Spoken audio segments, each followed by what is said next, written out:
Vamos a abordar en esta mañana el cuarto tramo de nuestro recorrido presentado gráficamente en el programa que tenéis entre manos, el cuarto y el quinto y último, que es muy breve. Lo que dice Guía para Evangelizadores, con un título pretencioso, dice Guía para Evangelizadores, porque lo que yo voy a ofrecer aquí es muy reducido. A lo largo del texto papal hemos ido descubriendo orientaciones para nuestra tarea evangelizadora, diseminadas a lo largo también de mis exposiciones. Hemos ido percibiendo lo que hemos de hacer y también lo que hemos de evitar. En este cuarto tramo de mi exposición me propongo centrarme únicamente en dos apartados: el apartado de la homilía y el apartado de las tentaciones del evangelizador. Primero, la homilía. La exhortación trata el tema de la homilía con una extensión a primera vista sorprendente y que incluso pudiera parecer desproporcionada cuantitativamente en una exhortación apostólica postsinodal. Pero también es verdad que a la homilía el sínodo le dio su relieve. La exhortación le dedica 25 números enteros al tema de la homilía. No recuerdo un documento papal que se detenga tanto en este punto. El Papa lo hace porque está convencido de su importancia evangelizadora y simultáneamente también está convencido de la dificultad de cuajar adecuadamente una homilía. Su propósito es claro y explícito: ayudar a los predicadores a concebirla correctamente, a prepararla cuidadosamente y a decirla debidamente. Por eso, en el número 135 nos dirá que el tema de la homilía reclama una seria evaluación de los pastores. Para el Papa Francisco, la homilía, le cito, en este mismo número 135, la homilía es la piedra de toque para evaluar la cercanía y la capacidad de encuentro de un pastor con su pueblo. Número 135. El que llega en la homilía sabe llegar al pueblo. Esto es lo que quiere decir el Papa. Observa el Papa al mismo tiempo que este encuentro no se da en bastantes homilías. Por eso afirma con realismo en el mismo número 135: sufren unos al escuchar y otros al predicar. Es un toque de realismo.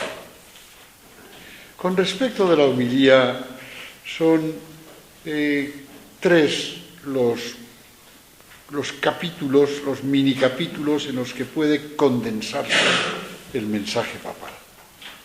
Primero, la naturaleza de la homilía. Lo primero que nos dice con respecto a la naturaleza de la homilía es que el protagonista de la homilía no es el predicador. En el número 137 nos dice: es Dios que quiere llegar a los demás a través del predicador. Él despliega su poder salvador a través de la palabra humana.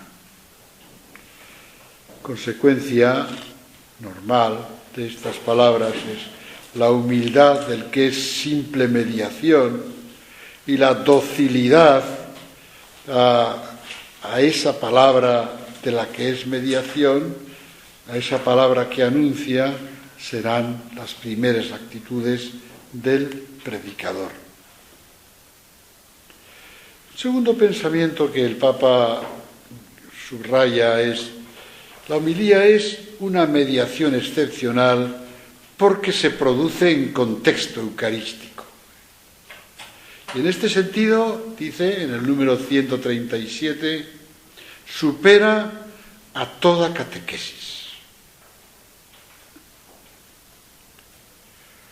Un tercer punto que destaca es que la homilía es esencial e intensivamente dialogal. En este punto, el pensamiento papal es como la misma homilía, es como una prolongación de la palabra de Dios. La palabra de Dios es el supremo ejercicio de diálogo de parte de Él con nosotros.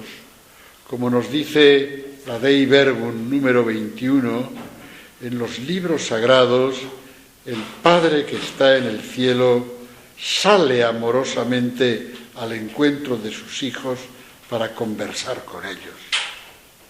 La palabra de Dios no es un comunicado, ni siquiera es primariamente un condensado de las verdades o afirmaciones que Dios nos quiere hacer. La palabra de Dios es una palabra esencialmente dialogante con nosotros, que requiere, por tanto, el vaivén de la escucha y la respuesta. Supera toda catequesis. Dios entabla su diálogo de muchas maneras, pues la homilía estaría orientada a retomar este diálogo ya entablado entre Dios y su pueblo, nos dirá en el número 137. El Señor y su pueblo, dice después en el número 43, se hablan de 1000 maneras, directamente, sin intermediarios, pero en la homilía quieren que alguien haga de instrumento. La palabra de la homilía requiere no sólo de los dos que dialogan, sino de un predicador que la represente como tal. El cuarto pensamiento sobre la naturaleza de la homilía es que la homilía es una conversación no sólo de Dios a través del predicador, no sólo de Dios con su pueblo, sino una conversación entre la Iglesia y sus miembros. Dice él, entre la madre y los hijos, donde se enseña y se aprende, se corrige y se valora lo bueno. El número 139.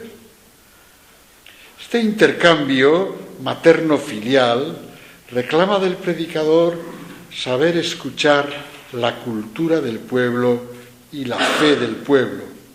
Así nos lo dice en el número 139. Dice, la cercanía cordial del predicador, la calidez de su tono de voz, la mansedumbre del estilo de sus frases, la alegría de sus gestos, el número 142, han de impregnar el acto homilético. Esto es posible cuando el predicador sabe mirar como Jesús a su pueblo más allá de sus debilidades. Número 141.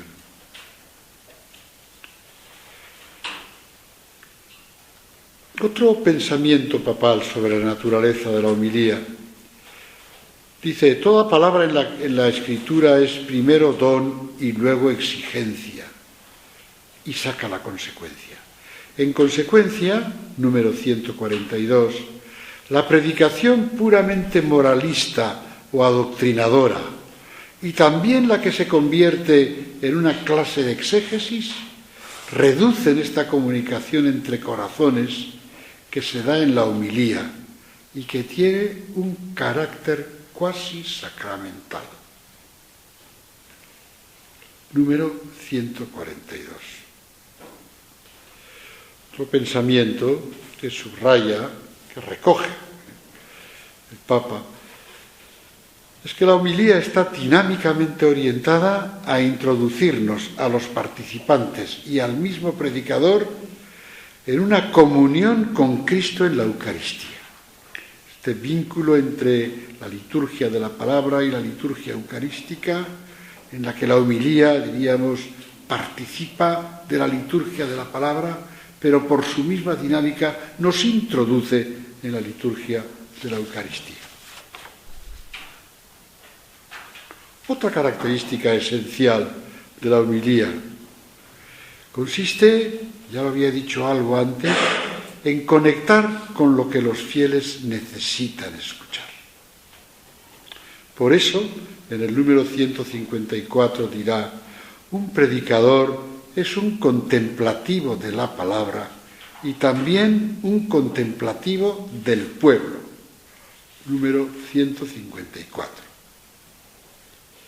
Se trata de conectar el mensaje del texto bíblico, son palabras suyas, con una situación humana, con algo que ellos viven, con una experiencia que necesita la luz de la palabra. En realidad se trata, en palabras tomadas de Pablo VI, de descubrir lo que el Señor desea decir a su pueblo en unas determinadas circunstancias. Y como otro elemento que se introduce en esta descripción de la naturaleza de la homilía, para lograr esta sintonía es necesario, dice en el número 156, no descuidar el cómo. La evidente importancia del contenido, estas son palabras mías, no debe hacernos olvidar la importancia de la manera como ese contenido es presentado. Y el Papa indica algunos elementos. Primero, el lenguaje sencillo que deja a un lado palabras aprendidas en los estudios eclesiásticos es un cómo importante, según el Papa. Para eso es preciso escuchar mucho, compartir la vida de la gente, prestarle atención. Es preciso, dice, que el lenguaje sea asimismo claro. Para ello ha de tener lógica. Que la homilía tenga unidad temática y conexión entre las distintas afirmaciones que se vierten en ella. Que no sea un passepartout. El lenguaje, dice, ha de ser, en fin, positivo.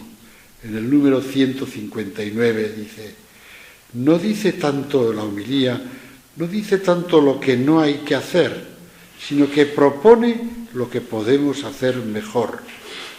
No quedarse en la queja, dice, en el lamento y la crítica. Un lenguaje positivo, termina, siempre da esperanza, orienta hacia el futuro, no nos deja encerrados en la negatividad. Pasemos al segundo punto, la preparación de la homilía. La exhortación reclama, cito sus palabras en el número 145, un tiempo prolongado de estudio, oración, reflexión y creatividad pastoral. Para el Papa, la multitud de tareas no es excusa válido para sustraer a la preparación, dice él, un tiempo de calidad, en el número 145. Y en el mismo número dice: un predicador que no se prepara no es espiritual, es deshonesto e irresponsable. La confianza en que el Espíritu Santo actúa en la predicación no autoriza una actitud pasiva y negligente. Antes bien, reclama una colaboración, dice el Papa, activa y creativa. Estos dos últimos adjetivos son de él en el número 45. En esta preparación de la homilía, la invocación al Espíritu que actúa intensamente en la predicación homilética ha de ser el inicio. Nos dice que nunca nos pongamos a preparar una homilía sin invocar al Espíritu.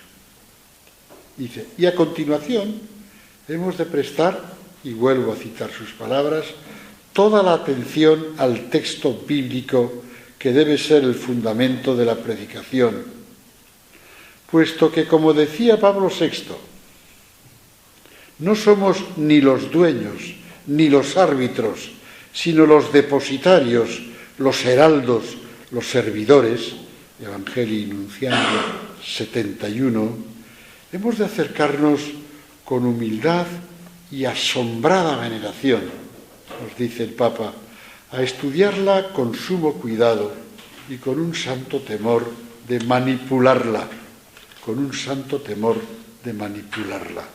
número 146. Y ello requiere paciencia, abandono de toda ansiedad y dedicación gratuita a la preparación de la homilía.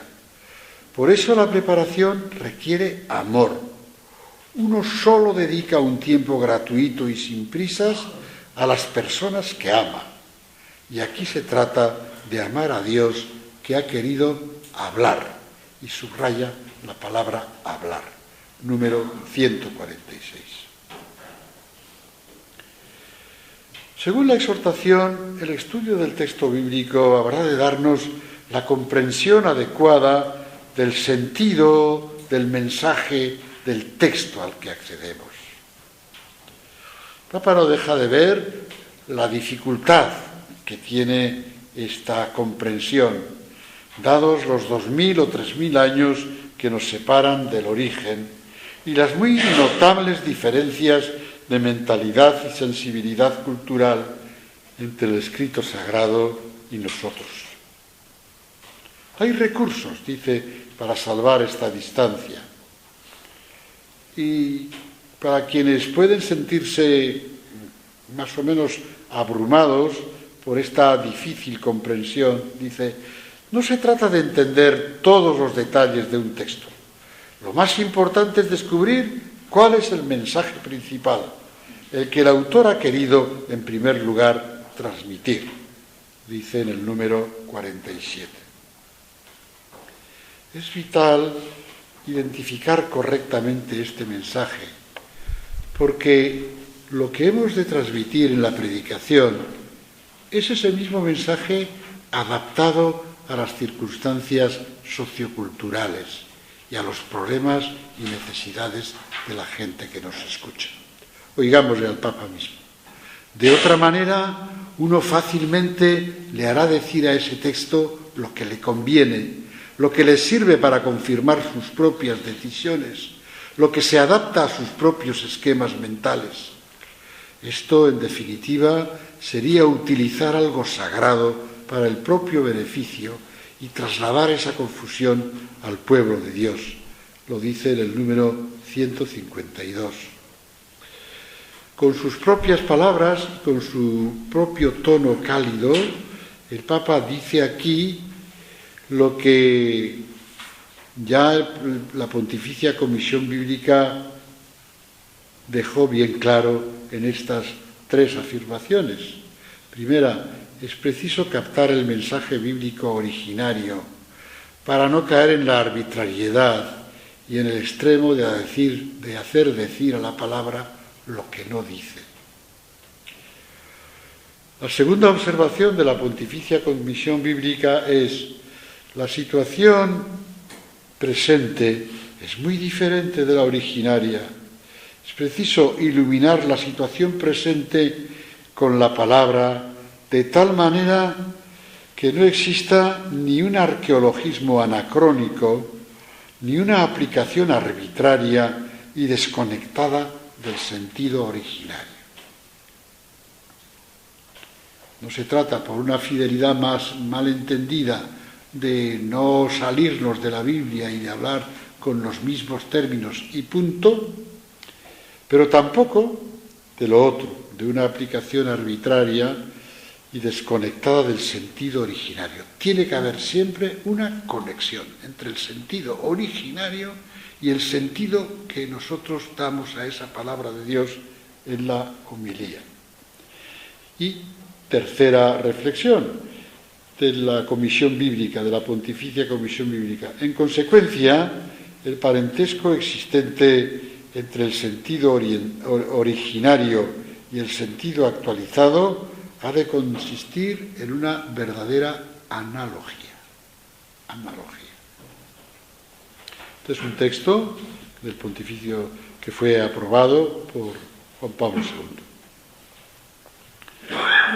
El predicador muestra su actitud reverencial respetando, reproduciendo, adaptando fiel y creativamente el mensaje de esta palabra a los destinatarios que tiene delante.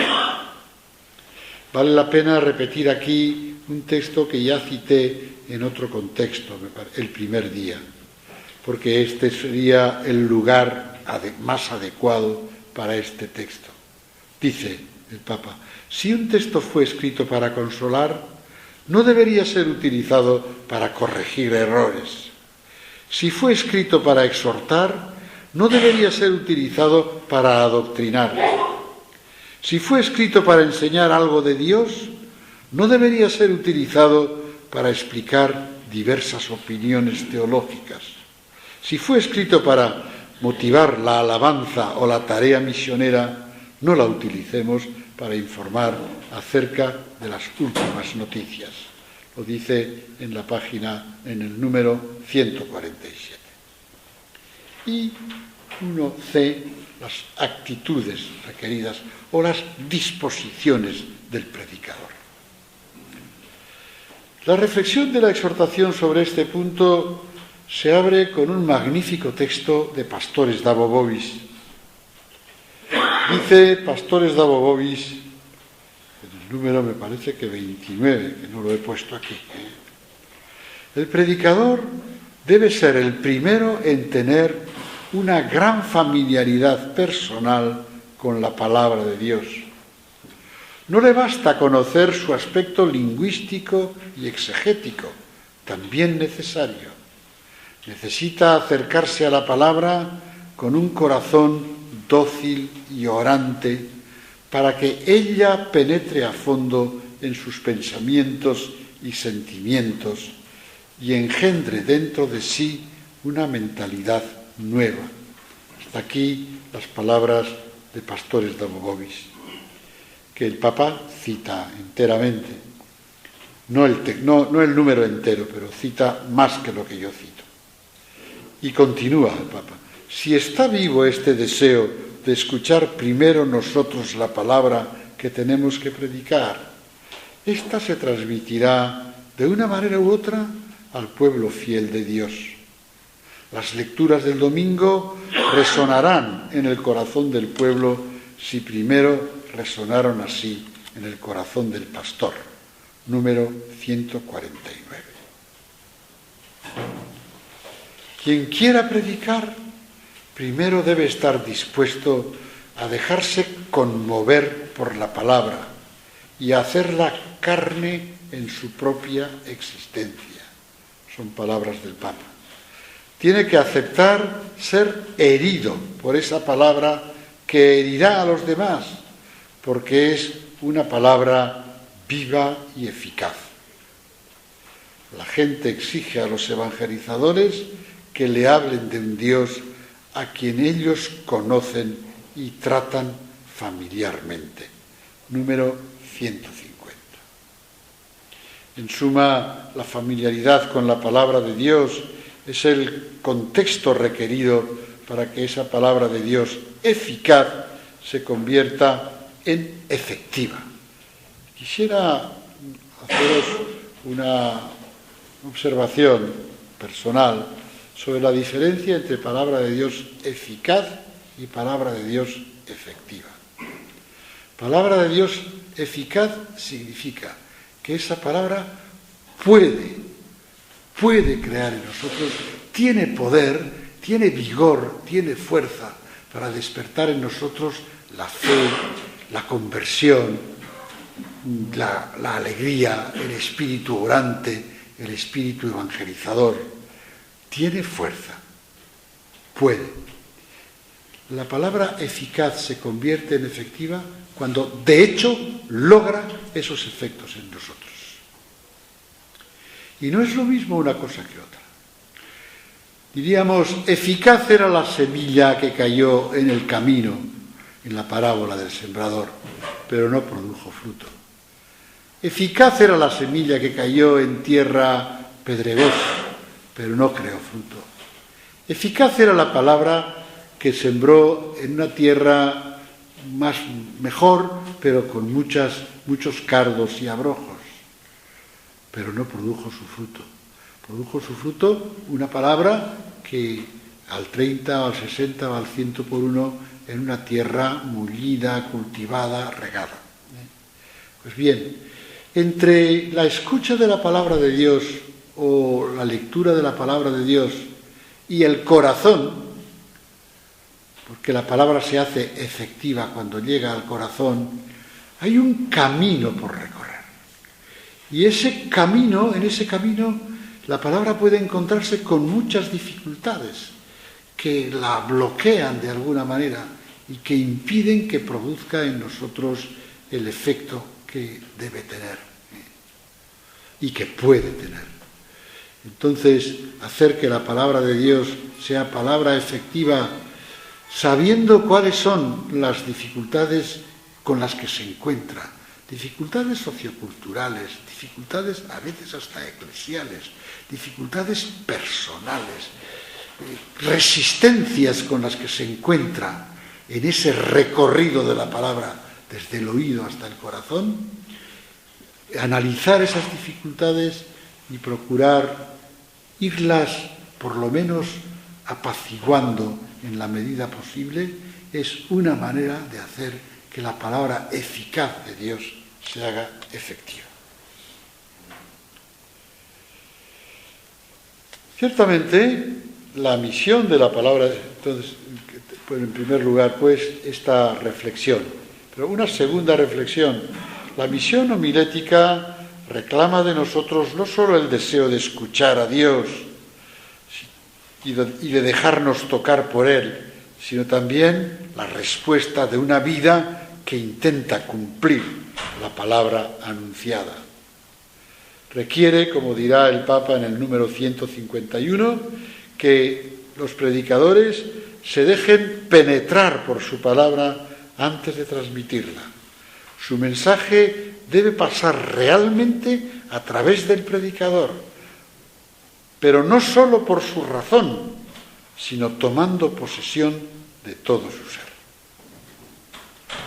Es consciente el Papa Francisco de que no es siempre este el caso de los predicadores, y con un espíritu que realmente muestra realismo, dice: no se nos pide que seamos inmaculados, pero sí que estemos siempre en crecimiento. Y continúa: pero si no se detiene a escuchar esa palabra con apertura sincera, si no deja que toque su propia vida, que le reclame, que le exhorte, que le movilice, si no dedica un tiempo para orar con esa palabra, y aquí es fuerte el Papa, entonces sí será un falso profeta, un estafador o un charlatán vacío. Desde el reconocimiento de su pobreza y con el deseo de comprometerse más, siempre podrá entregar a Jesucristo lo que es y lo que tiene. 151. No se cansa de insistir el Papa en la necesidad de ese cara a cara con la palabra de Dios. Dice en el número 153, es bueno preguntar: Señor, ¿qué me dice a mí? Y está subrayado el a mí este texto. ¿Qué quieres cambiar de mi vida con este mensaje? ¿Qué me molesta en este texto?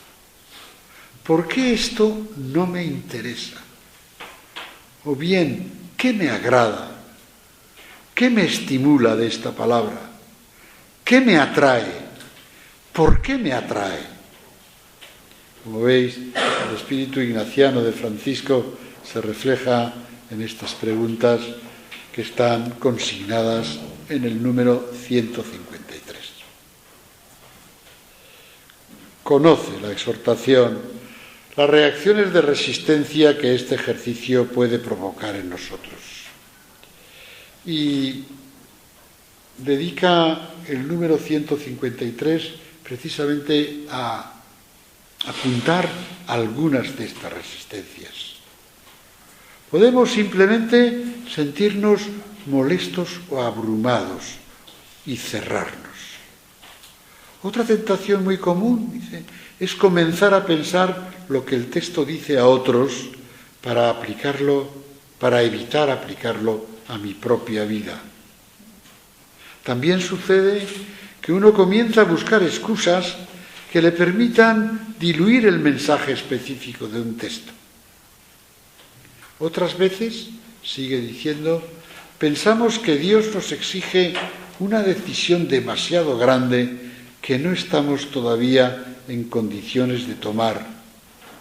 Esto lleva a muchas personas a perder el gozo en su encuentro con la palabra. Pues bien, a quienes nos sentimos tentados por estos pensamientos, nos recuerda en este mismo número que, le cito, nadie es más paciente que el Padre Dios, que nadie comprende y espera como Él. Invita siempre a dar un paso más, pero no exige una respuesta plena si todavía no hemos recorrido el camino que la hace posible. Y aquí de nuevo una alusión a la ley de la gradualidad. Simplemente Dios Padre quiere que miremos con sinceridad la propia existencia y estemos dispuestos a seguir creciendo y le pidamos a Él lo que todavía no podemos lograr. En suma, acaba diciendo con respecto de la homilía, una buena homilía debe contener una idea, un sentimiento, una imagen. Dice en el número 157. Pasemos a la segunda parte, las tentaciones del evangelizador. Capítulo segundo tiene dos partes muy diferenciadas. En una de ellas, en la primera parte, formula los desafíos culturales con los que se encuentra la evangelización. Y aquí es donde incluye su enérgica valoración moral del orden económico vigente. Pero la segunda parte es muy diferente. La segunda parte describe algunas de las tentaciones en las que podemos incurrir los evangelizadores. Entre el número 181 y 101, aunque de vez en cuando con excursiones que hace el Papa, con excursus que hace el Papa a temas para luego volver al hilo. Queremos leerlas, quisiera ayudaros o acompañaros a leerlas, y yo mismo, con el espíritu autocrítico, pero con el espíritu positivo al que el Papa nos invita. Primera tentación, la acedia, una palabra inusual. Yo he mirado en alguno de mis textos de teología espiritual y la verdad es que no he encontrado sobre esto nada. El diccionario de la Real Academia la describe como sinónimo de desabrimiento, aspereza, pereza, flojedad, tristeza, angustia. En su versión de acedia o también acidia, como dice. El Papa tampoco da una descripción superaquilatada, sino una descripción como las suyas, ¿verdad? Gráfica, dice, No se trata de un cansancio feliz, sino tenso, pesado, insatisfecho y, en definitiva, no aceptado. De ahí que las tareas cansen más de lo razonable y a veces enfermen a los evangelizadores. Número 82. No creo alejarme de una interpretación bastante ajustada a esta descripción papal si me refiero a una distinción que he formulado en alguna de mis publicaciones, distinción entre cansancio y fatiga. El que está cansado necesita entregarse al descanso, pero una vez descansado vuelve a la tarea recompuesto en una situación animosa que le ayuda a encontrar en la tarea una gratificación y una identificación con su propia misión. La fatiga ya es otra cosa. Es un estado en el que la dedicación a la tarea va acompañado de una desgana teñida de escepticismo, de falta de ilusión, de amargura, que hacen mucho más costosa dicha dedicación y por ello inclina a la inacción, a diferir la acción o a quedarnos más cómodos en nuestra propia pereza. En el número 82, el Papa se detiene a desvelar algunas raíces de esta situación penosa para el evangelizador. Una de ellas consiste en apuntar demasiado alto, involucrándonos, dice el Papa, en proyectos irrealizables y no conformándonos con lo que buenamente se puede hacer. Dice él, no conformándonos con lo que buenamente se puede hacer. Otra raíz consiste en no aceptar la costosa evolución de los procesos de crecimiento en la fe, de conversión, y querer que todo caiga del cielo.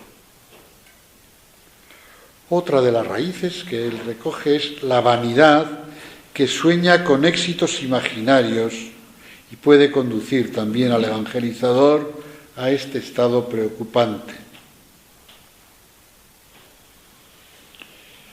Cuando éste no tiene contacto real con la gente, es otra de las raíces que indica, dedica más atención a la organización que a las personas.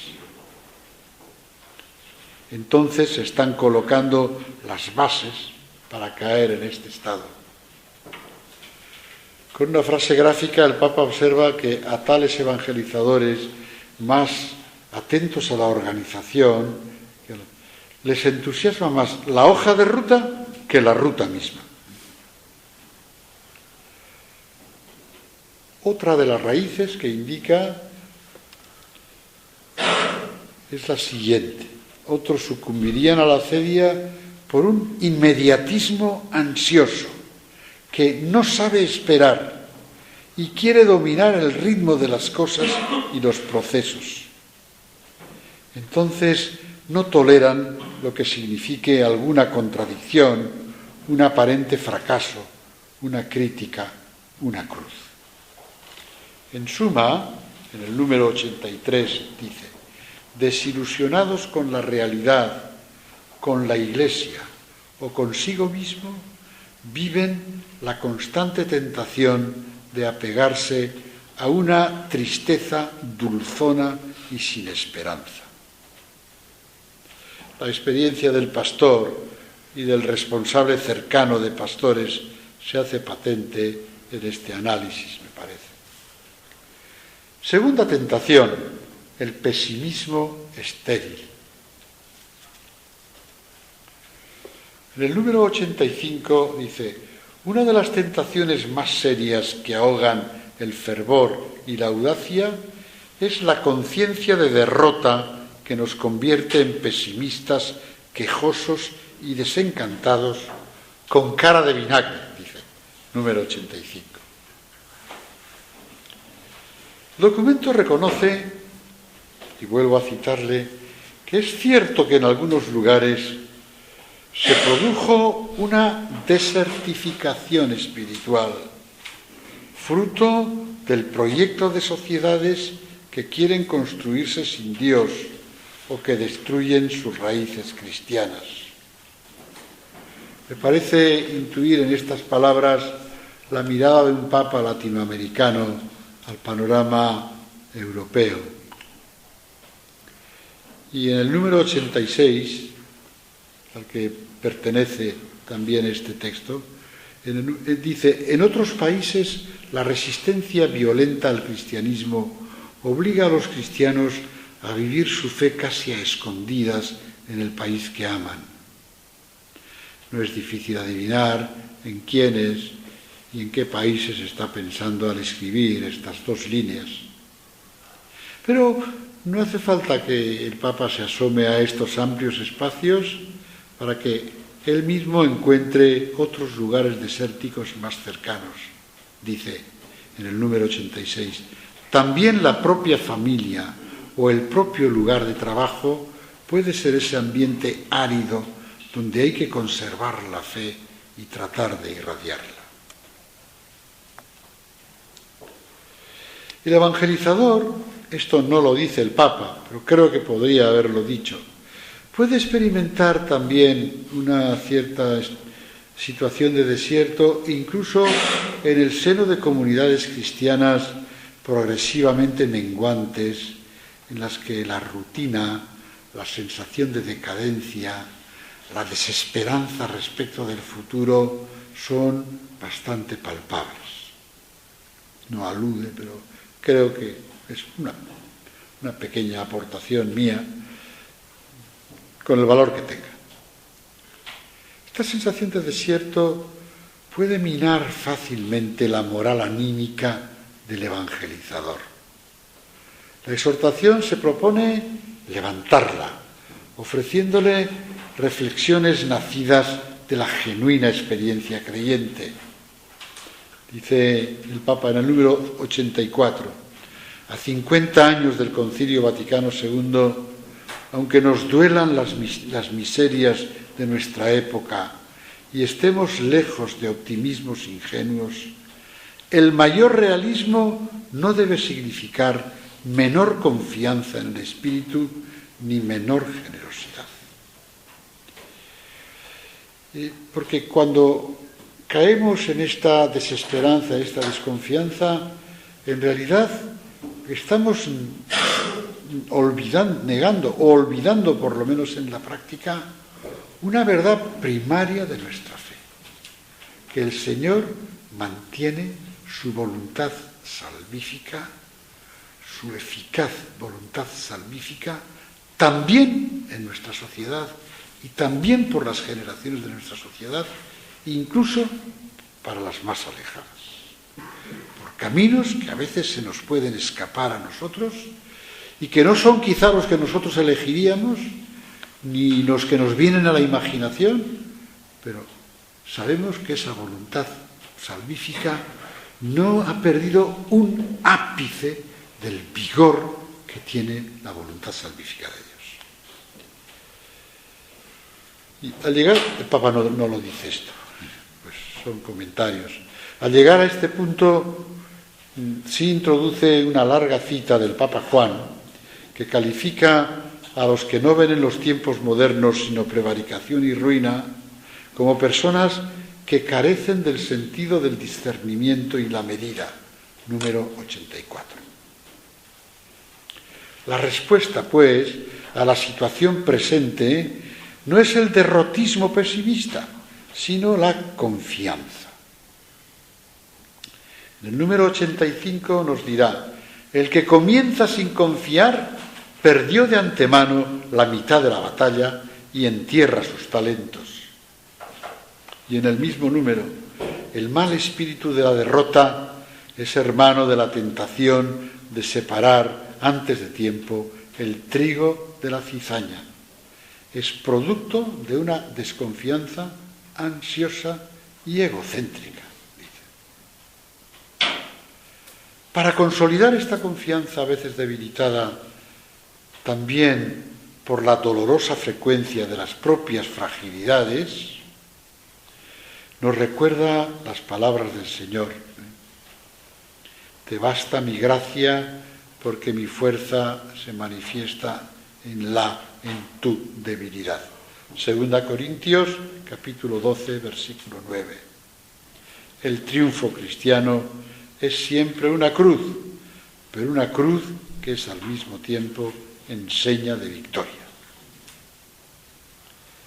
Es verdad que hay desierto, extenso desierto, pero, dice en el número 86, en el desierto se vuelve a descubrir el valor de lo que es esencial para vivir. De nuevo aquí el Papa nos remite a adherirnos al núcleo central de nuestra fe, que como nos ha repetido muchas veces, es la convicción experiencial de que Dios Padre, en su inconmensurable misericordia, nos ha entregado a su Hijo, el cual por su muerte y resurrección nos ha traído la salvación, que se actualiza por el Espíritu y se historiza explícitamente principalmente a través de la comunidad eclesial. Citando a Benedicto XVI, en su homilía de apertura del Año de la Fe, escribe: en el desierto se necesitan sobre todo personas de fe, que con su propia vida indiquen el camino hacia la tierra prometida y de esta forma mantengan viva la esperanza. Y no deja de llamar la atención, al menos a mí, la observación que inserta en el número 89. Y donde también puede de alguna manera retratarse un poco a sí mismo el Papa latinoamericano. Más que el ateísmo, dice, hoy se nos plantea el desafío de responder adecuadamente a la sed de Dios, tantas veces escondida y disfrazada entre nosotros, a la sed de Dios de mucha gente, para que no busquen apagarla en propuestas alienantes o en un Jesucristo sin carne y sin compromiso con el otro.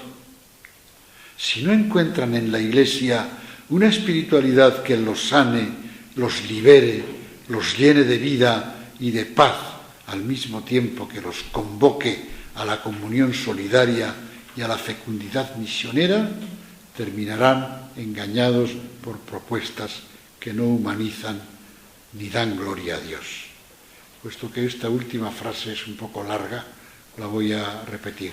Si no encuentran en la Iglesia, bueno, después de decir que muchas veces esa sed de Dios escondida y disfrazada puede quedar apagada por propuestas alienantes o por un Jesucristo sin carne y sin compromiso con el otro. La frase larga es esta: si no encuentran en la Iglesia una espiritualidad que los sane, los libere, los llene de vida y de paz, al mismo tiempo que los convoque a la comunión solidaria y a la fecundidad misionera, terminarán engañados por propuestas que no humanizan ni dan gloria a Dios. Tercera tentación del evangelizador, lo que llama él la mundanidad espiritual. Y aquí sus palabras. La mundanidad espiritual que se esconde detrás de apariencias de religiosidad e incluso de amor a la Iglesia es, o consiste en, buscar en lugar de la gloria del Señor, la gloria humana y el bienestar personal.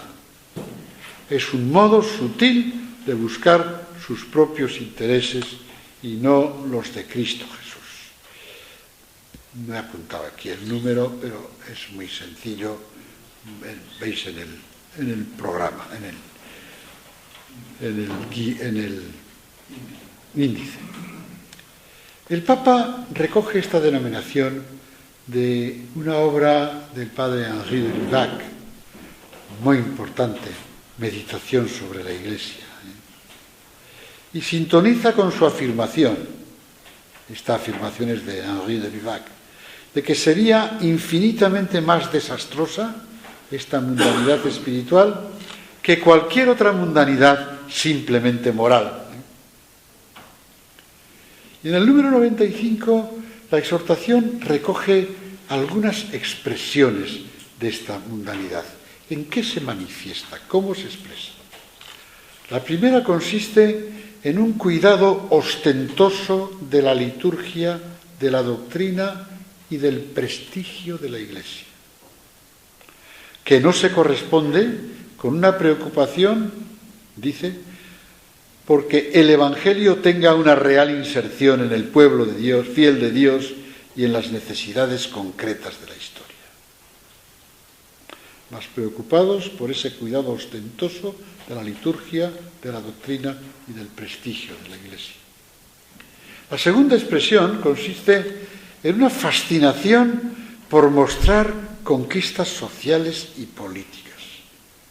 Es decir, como si la Iglesia se justificara ante sí misma por las conquistas sociales y políticas que logra.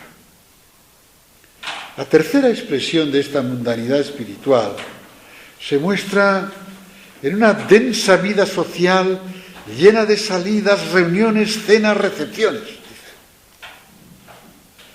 La cuarta expresión se manifiesta en un talante empresarial, dice, cargado de estadísticas, planificaciones y evaluaciones, donde el principal beneficiario no es el pueblo de Dios, sino la Iglesia como organización. En todas estas expresiones, dice, ya no hay fervor evangélico, sino el disfrute espurio de una autocomplacencia egocéntrica. La auténticamente evangélica historia de la Iglesia es, y le cito de nuevo, es historia de sacrificios, de esperanza, de lucha cotidiana, de vida deshilachada en el servicio, de constancia en el trabajo que cansa. Número 96. Y en un número anterior, en el 94, analiza las dos fuentes de las que nace esta agua turbia de la mundanidad espiritual. Las emparenta, curiosamente, con el gnosticismo y con el pelagianismo. La perpetua tentación gnóstica que existe en la Iglesia, en toda la historia de la Iglesia, se expresa aquí en una fascinación por conocimientos y experiencias que, lejos de abrirnos al Señor y a los demás, nos confinan y clausuran en nuestra propia razón y en nuestros propios sentimientos. La expresión es mía, pero creo que traduce fielmente lo que el Papa dice, curiosamente en contra de lo que es específico y un gran mérito en él. Aquí no es tan claro como en la inmensa mayoría de las cosas que dice. Y la otra tentación, la pelagiana o neopelagiana, es calificada como autorreferencial y prometeica. Quienes sucumben a ella, dice, solo confían en sus propias fuerzas y se sienten superiores a otros por cumplir determinadas normas o por ser inquebrantablemente fieles a cierto estilo católico propio del pasado. En tal caso, se complacen o nos complacemos en una supuesta seguridad doctrinal o disciplinaria que da lugar a un elitismo narcisista y autoritario, donde en lugar de evangelizar, lo que se hace es analizar y clasificar a los demás, y en lugar de facilitar el acceso a la gracia, se gastan energías en controlar. En los dos casos, gnosticismo y neopelagianismo, ni Jesucristo ni los demás interesan verdaderamente. Esto dice en el número 94. Son palabras contra la tentación rigorista que pueda haber en algunos grupos cristianos. El riesgo de la mundanidad espiritual hace exclamar al final al Papa Francisco: Dios nos libre de una iglesia mundana bajo ropajes espirituales o pastorales. No nos dejemos robar el Evangelio. Y estas dos frases están entre admiraciones. Cuarto, lo que dice él, lo que llama él la guerra entre nosotros, dice. La guerra entre nosotros. La mundanidad espiritual, dice en el número 98, lleva a algunos cristianos a estar en guerra con otros cristianos que se interponen en la búsqueda de poder, prestigio, placer o seguridad económica. Aquí habla no de los cristianos, no de los evangelizadores en concreto, sino de todos los cristianos. Además, algunos dejan de vivir una pertenencia cordial a la Iglesia para alimentar un espíritu de, claro, tendrá sentido argentino, dice, de internas, a no ser que sea un lapsus de... Pues yo lo pongo para alimentar un espíritu de grupo cerrado o de secta. Más que pertenecer a la Iglesia toda, con su rica diversidad, pertenecen a tal o cual grupo que se siente diferente o especial, dice en el número 98. No deja de reconocer nuestro hermano mayor en la fe, Francisco, esto, y le cito, que a los que están heridos por divisiones históricas les resulta difícil aceptar que les exhortemos al perdón y la reconciliación, ya que interpretan que ignoramos su dolor o que pretendemos hacerles perder la memoria y los ideales. Pero si ven el testimonio de comunidades auténticamente fraternas y reconciliadas, eso es siempre una luz que atrae. Por ello me duele tanto comprobar cómo en algunas comunidades y aun entre personas consagradas consentimos diversas formas de odio, divisiones, calumnias, difamaciones, venganzas, celos, deseos de imponer las propias ideas a costa de cualquier cosa y hasta persecuciones que parecen una implacable caza de brujas. Y se pregunta, ¿a quién vamos a evangelizar con esos comportamientos? En el número 100. Mucho ha tenido que ver este hombre de Dios para hablar tan claro y tan alto, ¿verdad? Y después de la denuncia viene la exhortación y el ruego. A los cristianos de todas las comunidades del mundo quiero pediros especialmente un testimonio de comunión fraterna que se vuelva atractiva y resplandeciente. De comunión que se vuelva, un testimonio que se vuelva atractivo y resplandeciente. Que todos puedan admirar cómo os cuidáis unos a otros, cómo os dais aliento mutuamente y cómo os acompañáis. Y dice, atención a la tentación de la envidia. Estamos en la misma barca y vamos hacia el mismo puerto. Y esto también entre admiraciones. Pidamos la gracia de alegrarnos con los frutos ajenos que son de todos. Número 99.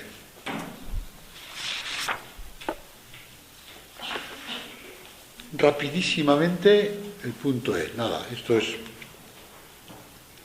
para una lectura implicativa y aplicativa. Bueno. Al gozar con la lectura de este magnífico texto, podemos experimentar varias sutiles tentaciones. La primera consistiría en una lectura selectiva del escrito. La mirada y el corazón se fijan entonces en lo que acaricia nuestros oídos, en lo que se aviene con nuestras convicciones sociológicas, teológicas o con nuestra sensibilidad espiritual o pastoral. Es un texto que pertenece al magisterio de la Iglesia tiene una autoridad eclesial grande. Hemos de dejarnos interpelar por todo él.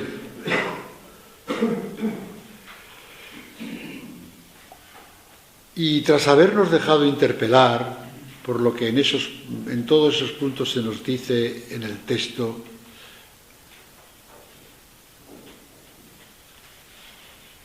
no sé cómo acaba esta frase, pero este riesgo no consiste en el disentimiento con respecto a lo que dice el Papa, sino en no prestar atención teórica ni práctica a determinados pasajes con los cuales tal vez no sintoniza del todo. Entonces hago como si esos pasajes no existieran para mí y no modifican, por tanto, ni mi mente, ni mi corazón, ni mi praxis. Esto sería una lectura selectiva de la exhortación. Hombre, al elegir subjetivamente unos temas, pues a lo mejor yo mismo, en cierto grado es inevitable caer en esto, al querer comentarlo. Pero al leerlo todo entero cada uno, pues ya es otra cosa. Los ejercicios espirituales, San Ignacio recomienda que en el examen posterior, a la hora de oración, fijemos especial atención en aquellos puntos que nos han consolado y en aquellos otros que han suscitado resistencias o repugnancias, porque también en estas últimas, bien discernidas, pueden esconderse llamadas a la conversión. Sí, puede Dios querer decirnos algo a través de nuestras mismas resistencias. El documento que comentamos merecería una actitud análoga, que dedicáramos una atención intensiva a aquellas afirmaciones papales que nos cuesta más digerir. La segunda tentación, algo dije de ella en respuesta a una de vuestras cuestiones, la segunda tentación consiste en dejarnos llevar en su lectura del mecanismo de la proyección. Al saborear el texto podemos sorprendernos a nosotros mismos aplicándolo mentalmente a otras personas, grupos, instituciones. Yo al menos me he sorprendido a mí mismo.